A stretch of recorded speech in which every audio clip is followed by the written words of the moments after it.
I'm not a big believer in pulling all-nighters. Mm, A mentor of mine, one of the first questions he asks his college hires is how many all-nighters have you pulled? And if they had done none, that's a red flag.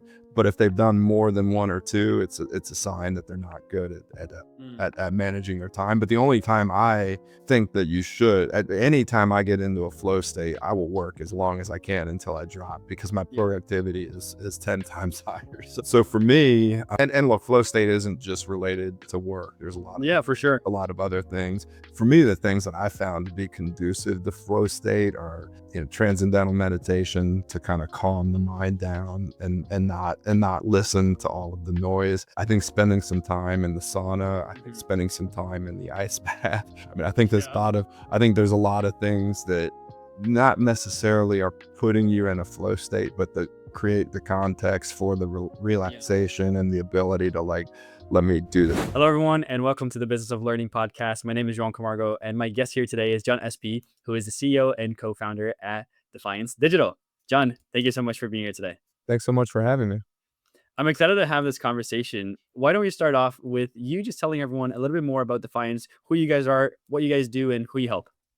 Sure, absolutely. So Defiance Digital is a digital agency really focused on helping companies to kind of optimize their investment in public cloud.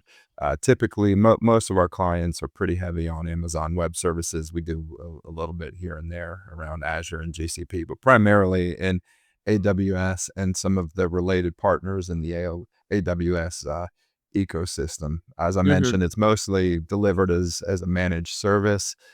But it's also, we do some professional services as well, all really related to how do we run better infrastructure.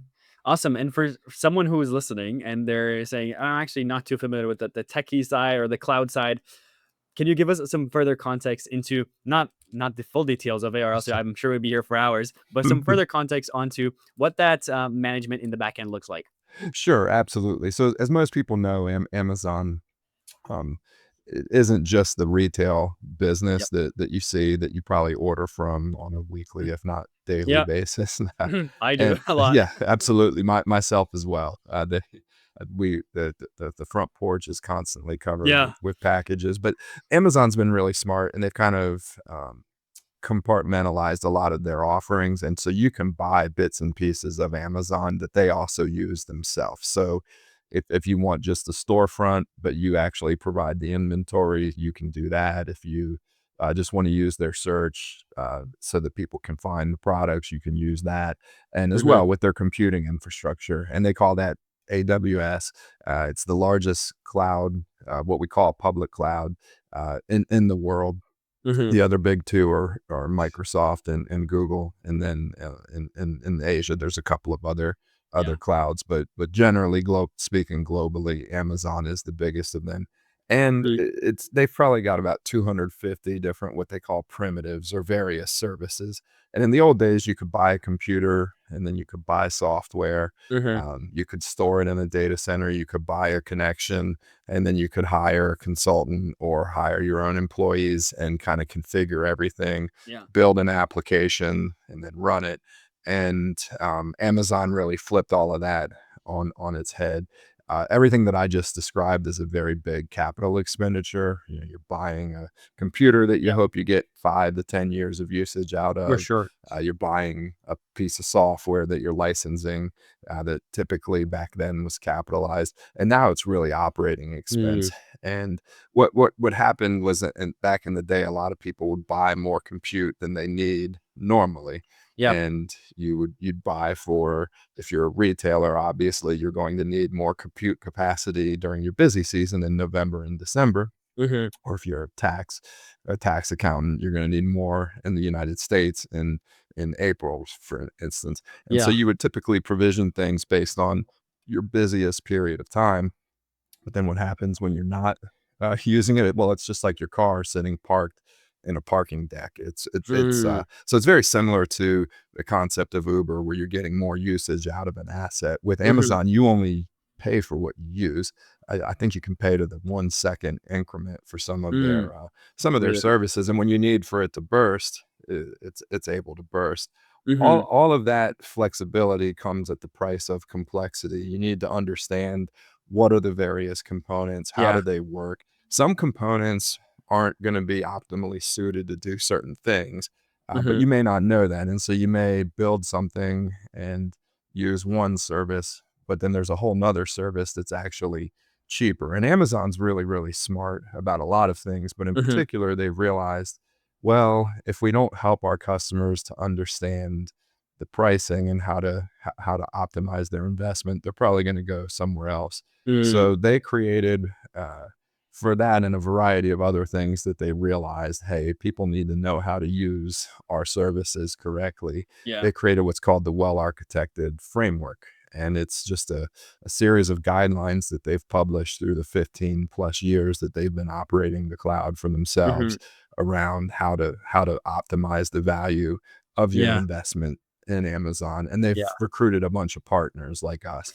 And so what we do is really try to help folks. We use that as kind of this is the guideline for how Amazon says Mhm. to use their technology.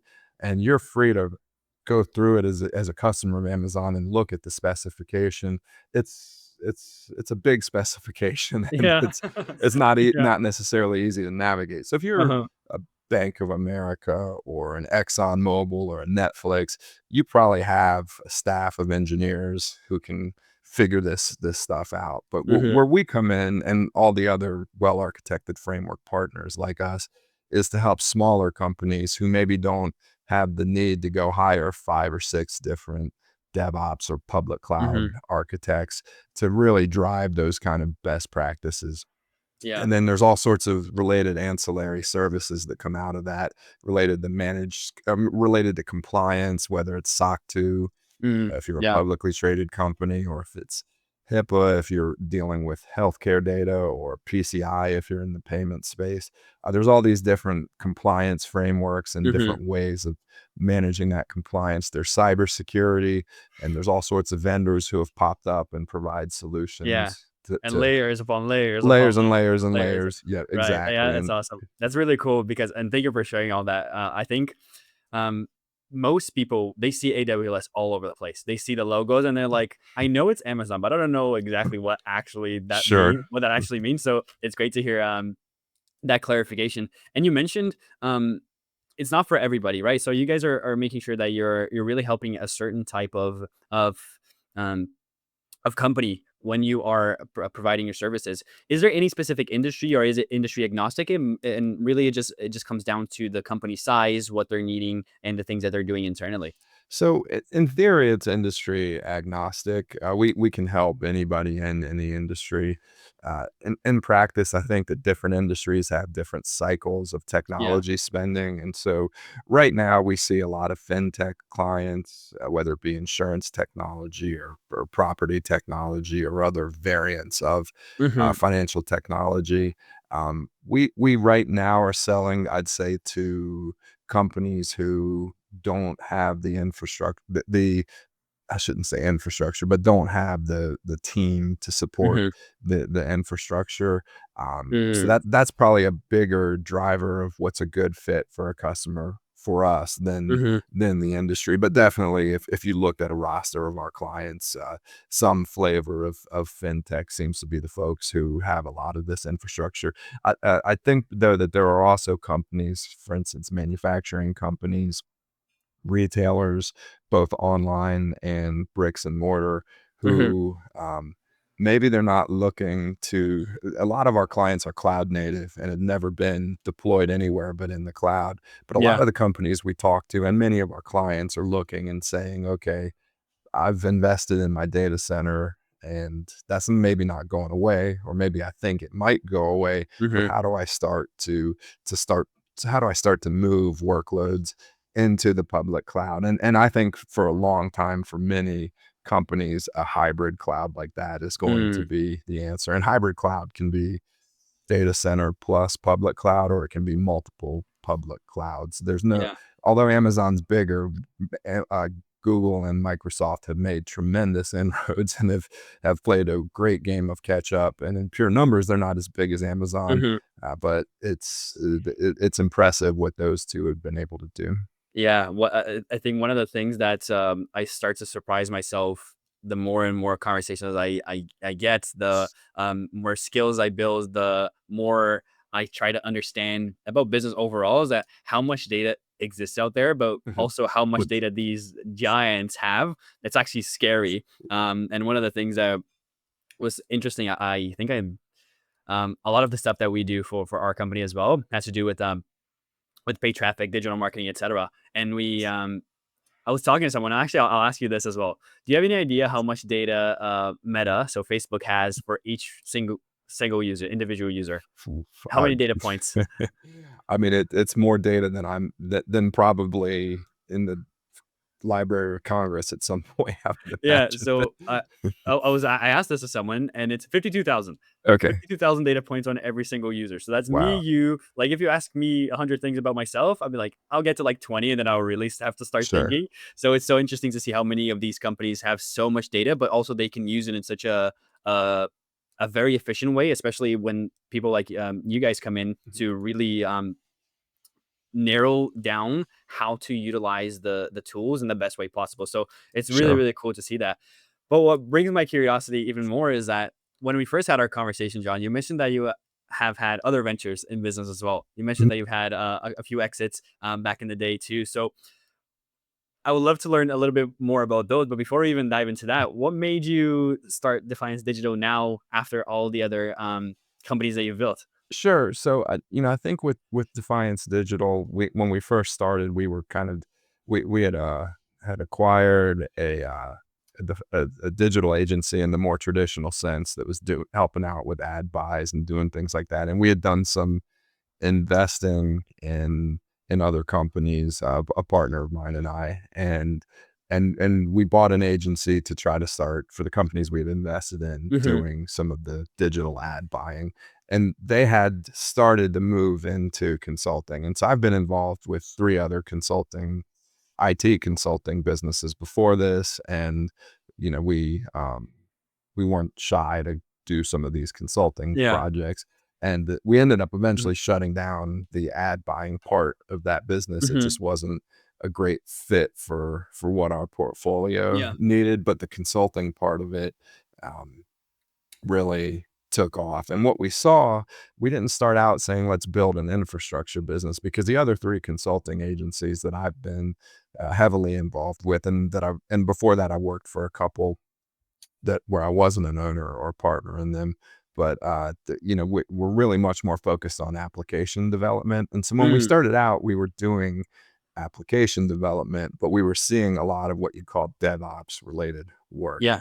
And we started selling project based work, but a lot of infrastructure. Hmm. And my partner said, well, we could turn this into a managed service. That might be a better way for some companies to consume Yeah, this type of consulting as opposed for to sure. application development. And so that's really, we operated for about, I'd say 2 years before we switched and said, we're going to try to sell the Mm. managed service first. And then if we need to sell consulting, we'll sell that Yeah, one second. thing led to another. Yeah, exactly. Huh, that's Exactly. interesting. And from all of the past companies that you've had and exited now, what do you think are some of the biggest lessons about business that you've learned when it comes to growing, scaling a company, and then selling it that you really hold tightly together to you and how you view now building the next few companies that you work with? Well, so I think there's a lot of things that need to go right for a company to work, and not just Mhm. there's things that need to go right for it to survive, and that's hard, and a lot of people I don't think appreciate how hard it is Yeah. to actually not run a company into the ground, and how many points of good luck you've got to have. Yeah. Um, but and then there's other things that you need to do to make a company be successful, and there's things that you need to do to make a company take off like a rocket ship. And not every Mhm. business is a rocket ship, frankly. And we Yeah. we haven't found the thing that makes us a rocket ship yet at Defiance, but we're working towards it. But I think one of the things that you need to have is this intricate or interesting and difficult balance between kind of being stubborn and like, okay, what I'm doing right now isn't working, but I'm going to keep doing it. But you Mm. need to be able open minded. And so it's Yeah. hard because you got to be open minded on the one side and stubborn on the other to drive Mhm. success. And I think if I look at what overall, when I've been successful with things, is when I find the right mix. Hmm. Ironically, the more success you have, I think the more stubborn you get and the more likely you are to make mistakes with that stubbornness. But there is Yeah. a level of it that you have to have because Hmm. you have bad days and you have times where we're just not doing something right, but we're on to something. And so it's really hard to balance those two. But I think Hmm. outside of that, that's hard to quantify. And I don't Sure. even know that anybody could tell you what the right mix of that is. It's Mhm. more of a gut feel thing. But I think the number one thing for me that's helped me throughout my career, one of my mentors drove this into my head. It's just the power of storytelling. And I don't care Mm. what aspect of your business you're building. If you're Yeah. trying to recruit, if you're trying to sell, if you're trying to build marketing, Yeah. whatever it is, people understand stories. People don't understand, people might understand features, people might understand benefits, but what people really can relate to are stories. And Mhm. so, and that's one that's, the other one's kind of hard to quantify, but like telling a good story, Yeah. when you've got a good story. You know when you tell a good story on a Yep. podcast because people are engaged and talking to you. No, that's really awesome, and I'm not sure if you ever even, saw the study. There was a study done by I don't know who, I won't be able to remember exactly now, but, they were measuring, you know those ads that come through like, "Hey, if you donate, to this like $1 a month or whatever, you can feed this many children in Africa." Like, Yep. you know those ads, right? They actually did a study on the type of ad that was running out, and one was statistics based. So if you do this, XYZ happens. One was story based, and then one was statistics and story combined. And Mm, what they found out that is that the statistics had, of course, some return. The story had a way more significant return than the mhm. than the statistic, and statistic and story was actually lower than just the story by itself. Wow, wow. So it just shows it's the power of, sure, we always like to see numbers, and yeah, if I do this, then I know that this thing will come out of it on the other side. But just to reiterate what you said, highlighting the story and why it's important, the things that it's going to affect, the befores and the afters, like that's what really people Yep. find so intriguing and so powerful. So it's awesome. I'll try to look that up, and if I find it, I'll send it to you later. But it's such an interesting thing because Sure. story. So is that the biggest? Sounds like the biggest pattern that you found when building that company I to mean, I building think there's a companies. lot of other things that are much more situational. Sure. When when I look at the big arc of like, well, how do we, most companies tactically struggle to sell. There's other things that are very difficult to do, but in my experience investing in Hmm. companies, advising companies, my clients, the companies that I've started, and there's been plenty that have failed. Nobody wants to Hmm. talk about those. I'm always happy to talk about them, though. Yeah. But the Uh, selling is generally one of the hardest things, and I have no doubt with most companies, yes, your cost per click and all these other metrics, they matter on some level, but sure. really, and you can't necessarily scale a story. Just having a story doesn't give you scale. But I will Hmm. suggest that part of driving scalability is the story that you're telling.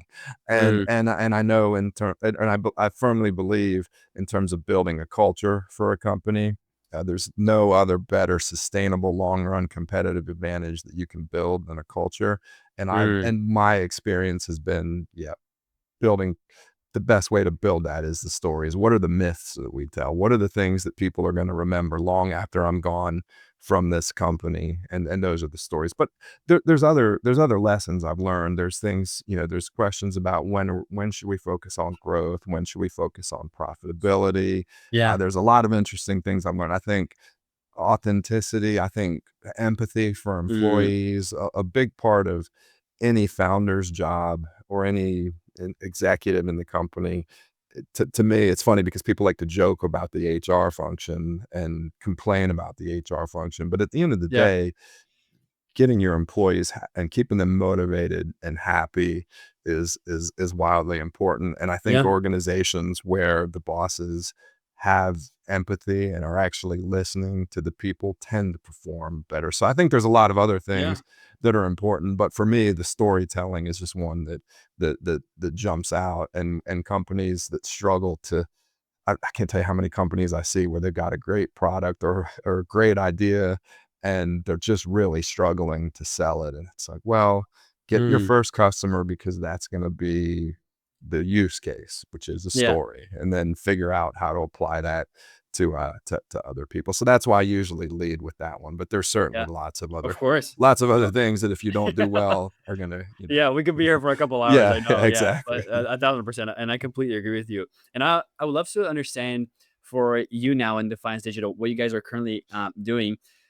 A lot of business or business leaders, when they go on shows like this or they have conversations, it's very easy to highlight the sunshines and the rainbows, right? But Yeah. people often tend to shy away from talking about the challenges and the struggles when it comes to bringing predictable revenue, bringing on new clients, really scaling that growth. So, if you're open with sharing, I would love to Sure. hear what are some of the challenges that you guys face in achieving more, maybe So predictable revenue, bringing on clients, all those things. yeah, for us, I'd say our we have 2 challenges, and they're both really ultimately related to selling. Mm, The first one is right now is a tough environment to get people to sign contracts. I I talk to other companies, and whether they're directly doing what we're doing or in a related space, it is just it's difficult. There's a lot of uncertainty, uh, and it's not just geopolitical uncertainty. It's not just monetary or fiscal policy uncertainty. It's not that mm, there was a recent election, and whenever there's an election, there's some uncertainty. An election that brings in a new party to power, there's certainly some uncertainty associated with that. All of that is there, but I think the biggest uncertainty right now is AI and artificial intelligence, and where does this fit? We're seeing things change at a pace that it's been a while. I mhm, certainly think uh, this will ultimately be a period of more change than the internet. I started my career as we were going from 1.0 to 2.0, and I don't yeah, think we've yet seen AI as transformative as that. We've maybe seen mm, AI be more transformative than internet 1.0 was, but I suspect that at some point when the dust settles, we're gonna see that this is even more transformative. And so that a lot of mhm, that translates into, I don't want to sign a long-term contract. I don't want to mm, make any decisions. I want to see a little bit more happen before I go there, mhm, before I sign a new contract. So mm, that's led to for us, and I don't know if that's the number one driver, but there's a lot. I mean, you can pick 20 different reasons that people aren't signing contracts right yeah, now. The uh-huh, other dynamic for us that's really challenging is I think that the when we were really shifting into focusing on DevOps and cybersecurity and cloud, the mhm, economics of the equation were a lot different. The people who had these skill sets were very in demand, and there was a very short supply. And mm, and so a lot of the things that a lot of the drivers for us were, well, I can't even keep these people, so I'd rather just hire a company to do it, and they would give us a bigger scope than what mhm, um, than what they might otherwise. Some companies will buy our services as more of an insurance policy or to kind of mhm, augment their teams. But there was a point early on for us where companies were saying, I just can't hire these people. They're too expensive. mm, And so if you look where the work we were signing 2, 3, 4 years ago, it was more profitable. So mhm, not only are we finding it harder to sell logos, but we're finding it harder to maintain the profitability with existing customers. And so what we're having to do is create new products and new offerings and find new ways to add value for our mhm, customers. But it's a challenging environment for mm. sure. That's We Yeah, interesting. well, we'll add 3 new logos, but they're not as profitable as we're not a SaaS business per se, but Mhm, SaaS businesses live and die off of their churn. And for us, that's a much bigger concern. Whereas I think in the past with other tech services business I've been involved mhm, with, we could almost always rely on, well, people are just going to keep signing and wanting to do more and more and more. And right now we're finding it harder and harder because mhm, salaries have come down for DevOps, which means that if we wanted to go reconstitute our team, we might be able to do it for cheaper than what we're doing right now. But Yeah. to me, the bigger implication is that it's harder to drive the same premium for the services that we're offering because the Mm, supply and demand seem to be in a better balance right mhm. now. And Interesting. we're working through those, and Yeah. we'll continue to work through them. But right now, those are the two biggest challenges. And the reality is the AI side of it, in theory, is creating opportunities. But a Yeah. lot of what we're seeing right now is more, well, we're kind of dipping our toes. We're doing proof of concept. Mhm. There are companies that are changing the world with their AI solutions, but it's not at that level yet Yeah. where it's trickling through to companies like us. But we Mhm. think when the growth comes back, that's where it's going to come from because these are bigger workloads. They require more infrastructure, much more complexity. But I Mhm. think the industry is waiting right now. If you're not NVIDIA, um, where you're not necessarily reaping all of the benefits yet. But Uh-huh. everybody can see that. I mean, you look at just the capital spending. I was reading one of the hyperscalers. I can't remember if it was Mhm. Microsoft or Amazon, but $270 billion over the last 2.5 years that's been spent Yeah. and building this out. And I'm That's sure crazy. that they're doing that for a reason, but I don't know that the growth has justified that Mm. yet. They still are making money and printing money, but I just don't think that I don't think that it's quite caught up yet. And that's what everybody's waiting for. It's like, okay, Yeah. times are tough, times are difficult. We're fighting for every dollar of revenue right now. But we saw this play out in the early 2000s as we transitioned from internet 1.0 to 2.0. Everybody knew Uh-huh. whoever survives and is here when Yeah. And it's when the interesting. productivity benefits start to actually come through is going to do very well. Yeah, and it's interesting to hear that as well because I think there's always a cycles of uncertainty, just like now and just like it was back then, right? The and when 2008, like there's always going to be these things, but those are also the same times where there's so much opportunity for the right people that chase it and do, as you said, try to tell the better stories during that time or find the right ways to attract the right buyers that are not so hesitant and are still looking for growth. So it's always interesting to see the both sides that are coming because these cycles are always going to happen. Sure. And I think as business leaders, um, I don't know if you agree with this, but some of our jobs and like our duties is to like how can we make sure that the impact that we're trying to achieve for us and our customers can still happen? How can we be adaptive and really try to work around all these things? Which For sounds like sure. a lot of the stuff that you guys are doing as well. So that's really cool. And I would love to understand. I know we are almost at time that we talked about here. So if we're okay to I have a couple final questions For here for sure. you, John. One is, given everything that we just talked about, let's just say you had a nice magic wand Mhm. and you could just wave this wand and solve one thing within your company that would allow you to hit the revenue targets, the client acquisition targets, all those things. I know that there are so many times a million different priorities that we would like to focus on, but one thing, you wave that one, it gets solved. Something that you can't control. So Yeah. government is going to happen, and wars are going to happen, and those are all things that we all wish probably didn't happen. But something that can you can control, something that's always knocking on your door. You wave that wand, that problem gets solved. What's the problem you'd like to solve? Yeah, I mean, the number one thing I'd like to solve is we've gotten pretty good at finding prospects who can use our services. We still get a lot where we look at it and we're like, why did this come through the funnel? Mm-hmm. But we've gotten better at it. But I think the hardest thing right now is just finding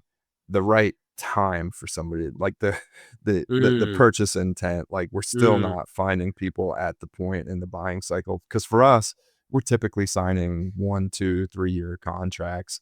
Um, we need to find somebody at the right time. So if I could right. have a magic wand, not that said bring me thousands of qualified customers at the right time, just all the customers that I'm talking to, that I'm talking to them. I can't tell Mm. you how many times I have a conversation where I'm like, man, I wish I had this 6 months ago. Yeah. Like, Oh, interesting. So having that.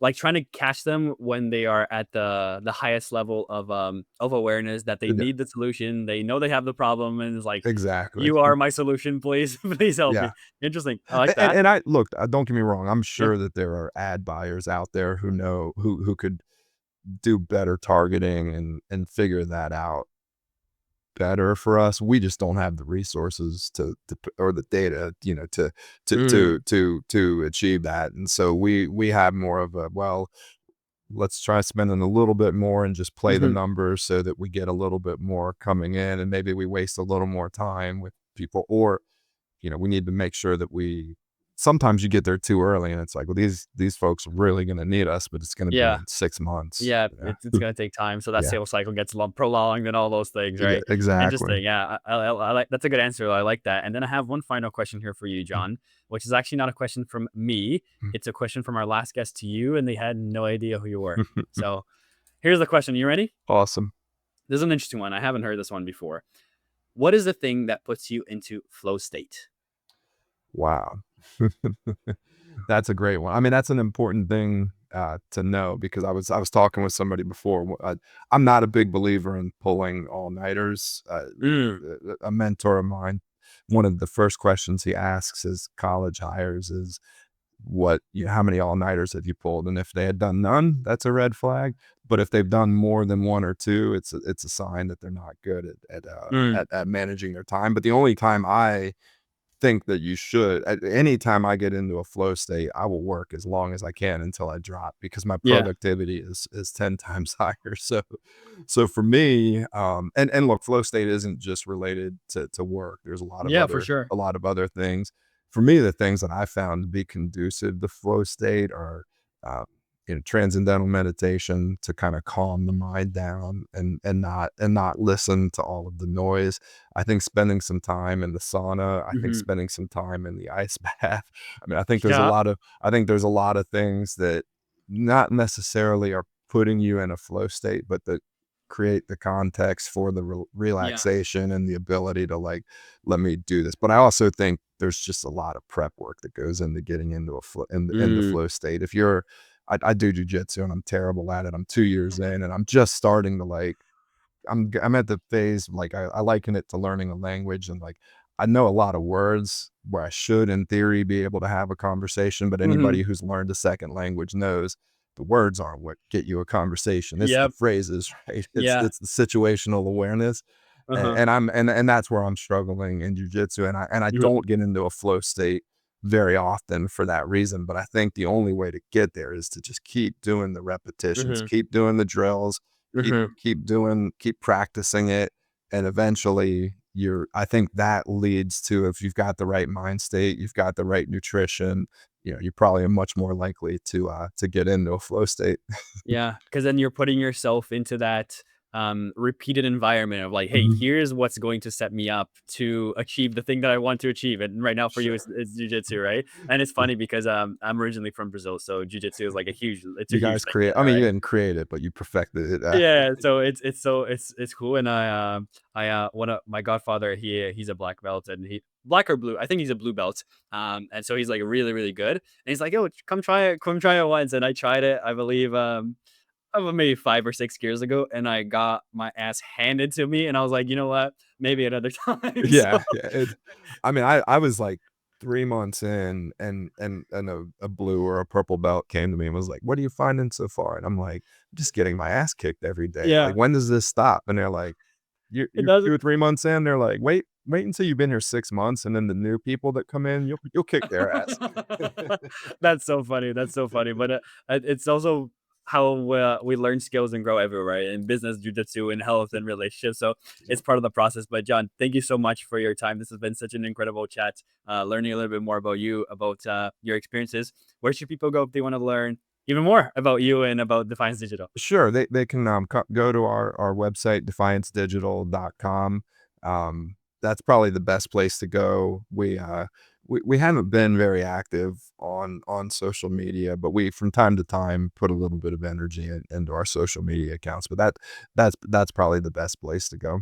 Amazing. I will, of course, leave the links down below here if you want to check that out. And if you're still listening to this conversation and you want to hear more conversations like this, please hit the subscribe button and I will see you on the next episode. Thank you so much for your time, John. Thank you. Thank you.